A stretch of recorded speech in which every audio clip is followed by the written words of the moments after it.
Hello guys, happy weekend to you. The fact that it's the weekend and you're spending a little bit of time with me makes me so happy. I love spending time with you as well. So this piece, I had originally intended to try a cloud pour swipe and tilt like I've been doing the past several pieces.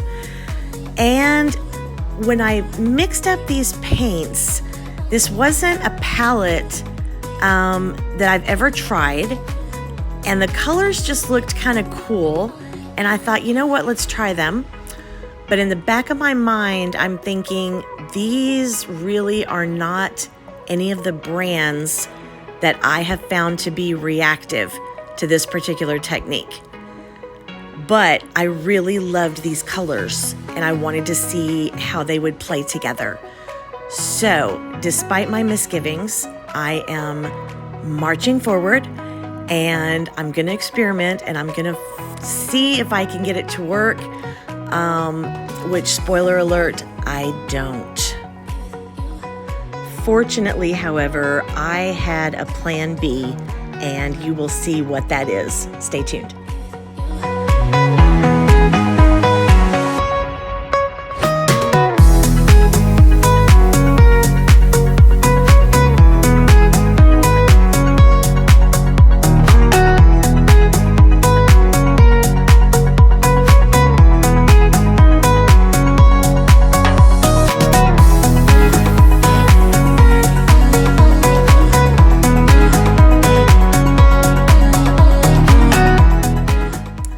Definition of insanity: trying the same thing over and over again, expecting a different result.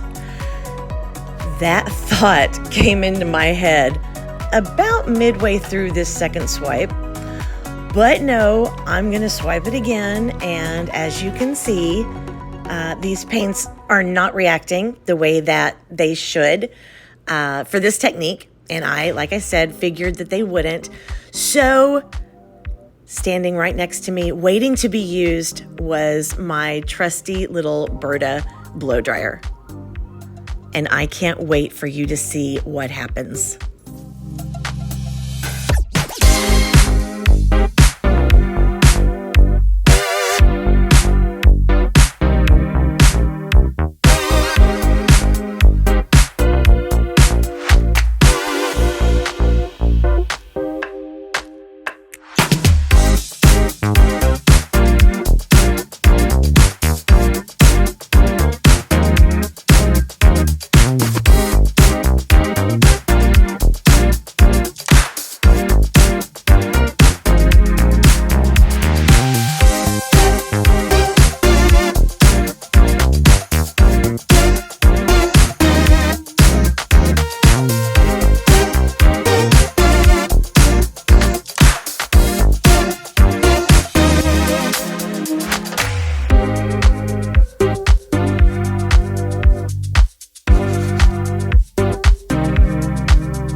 dried results, and guys, I was so blown away by these colors together.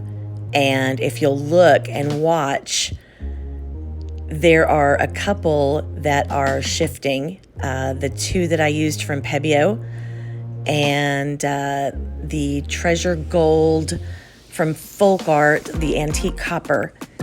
It has a kind of a purplish look, but then you switch around just like it did there and it turns into a copper color.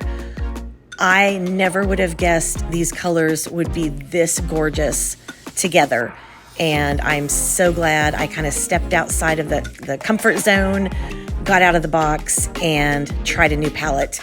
I think I'm probably going to be doing this again, maybe on a much bigger canvas. I don't generally put resin on canvases, but this one I just could not help myself. So it has a very nice top coat of resin. I also painted the inside of the floater frame rose gold so that it would match, and I really think it set it off. I hope you like the piece. It is for sale if you're interested. I hope you enjoyed the video, guys. I love having you here, love showing you what I'm doing, and here is a little message from me. Hi guys. So really quick, I wanted to let you know that if you haven't heard, I set up my Patreon account a couple of weeks ago. I was really excited to do it.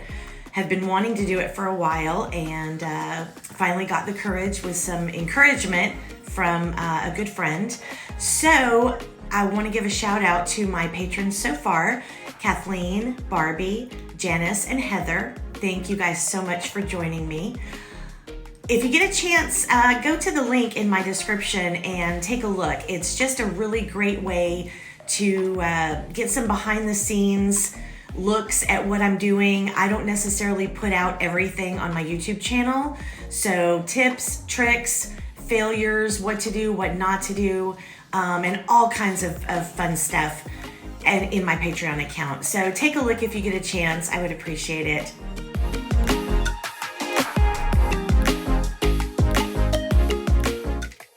Next weekend, guys, we will be coming at you. 19 artists will be showing you all the different cool things you can do with Colourarte products in the Colourarte Summer Solstice educational event. You won't want to miss it. There are tons of prizes to be won. Stay tuned for that next weekend. All right, guys, let's head over to my dear friend Cy Frost's channel, Frosty Eye Candy, for his live show, How To Part 2. I'll see you there.